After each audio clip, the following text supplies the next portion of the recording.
The unfortunate arrest of the renowned Harvard professor Henry Louis Gates Jr. illustrates some of the travesties of justice some are forced to endure in America today. As the esteemed professor, the president, and his family prepare to holiday in Martha's Vineyard, let's take the time for some insightful retrospection. You see, what happened to Professor Gates should never have happened to a gentleman of his stature. It is now a different day in America with the election of Barack Obama.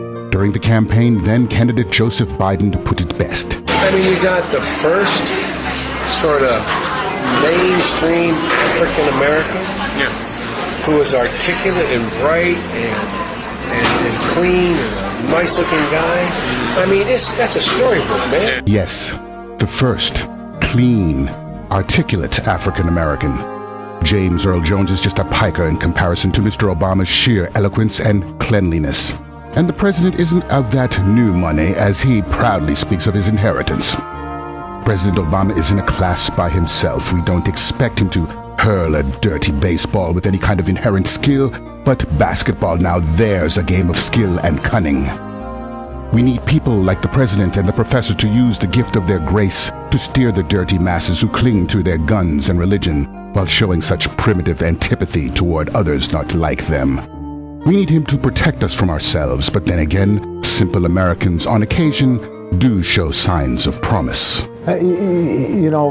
What's remarkable about history is ordinary people doing extraordinary things. Yes, ordinary people are, at times, capable of doing quite extraordinary things. President Obama went on to compliment that simple seamstress, Rosa Parks, for doing something a man like Mr. Obama and Professor Gates would never be seen doing, riding on a bus. This is why we must all rally behind the president and support his very ambitious healthcare initiative. Ordinary people cannot be expected to know how to take care of themselves, and there are very important decisions that have to be made. As they say on the street, let's be real.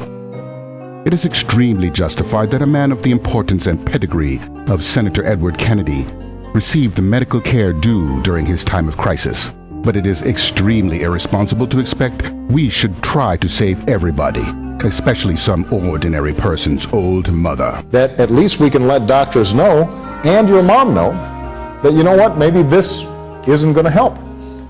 Maybe you're better off not having the surgery, but taking the painkiller. Yes, President Obama will let doctors know who should live and who should prepare for the inevitable. Ordinary people spare the world of bringing the unfit into the world every day. Just imagine how much America can save if gifted people like our president can lop off the ordinary and spare them the indignity of old age. That privilege should be reserved for the clean, the articulate, the important, the educated, and their families. This is Bob Parks, Black and White, and you can find my columns, videos, and radio rants online. I'll be back here next week at the same time on 97.3 FM WJDF.